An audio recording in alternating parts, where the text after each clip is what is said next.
Mtu akikuona wewe aseme ndio ule ndugu alipita kweli mu maisha. Maisha ya ule ndugu ilikuwa nguvu. Ule ndugu alikuwa na maisha hivi. Lakini leo kweli Mungu anamuinua. Na ile ndio jambo ya muhimu. Kumbe acha tuko tunamtukuza Mungu mu position de vie yenyewe tuko nayo. Acha tuko tunamrudishia Mungu tukufu.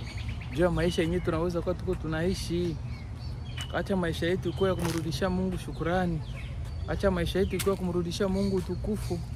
Acha maisha yetu ikuwe maisha ambayo mtu akiona, acha mtu akona tukuza Mungu na kusema kweli Mungu weko. Kumbe ule ndugu naye anaweza kuwa pale. Hii niko nasema ni kweli. Huko tulikuwa tunadharauliwa na bengine bandugu yetu proper. Mwenye anakuona leo anakudharau. Sasa unaona unataka kumsemesha hivi na rejete simu yako. Lakini après certain tabasi anapata wakati na yeye ya kukuona na wewe unakuwa valeur. Kumbe jambo ya muhimu Mungu ndio anaendaka ninua. Vile vile kisi Biblia inatuonesha Msalmu 113%. Mungu anaendaka anatosha mtu mpori na anamkaisha mkiti kia mzuri. Kumbe jambo ya muhimu ni nini? Tunapaswa kuwa pale juu kumtukuza Mungu mkila njia yote tunaweza kuwa nayo.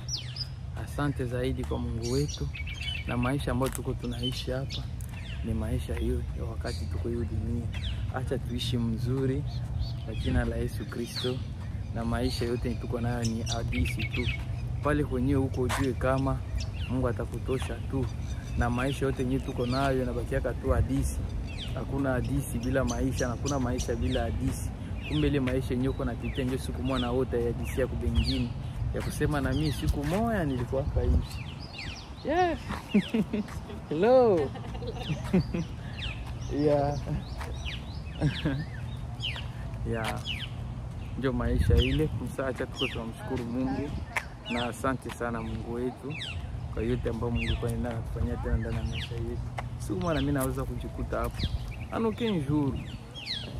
Anoke njuru sikujua kama na mimi naweza kuwa hapa leo kesho, lakini si bwana sie. Mungu anatufikisha hapa kwenye tuko. Tunaona kama ni kawaida tu, dunia ni moya. Sema tu mode de vie ndio inabadilisha. Mode de vie ndio inabadilika, dunia ni moya tu, dunia ni moya, yote ni dunia.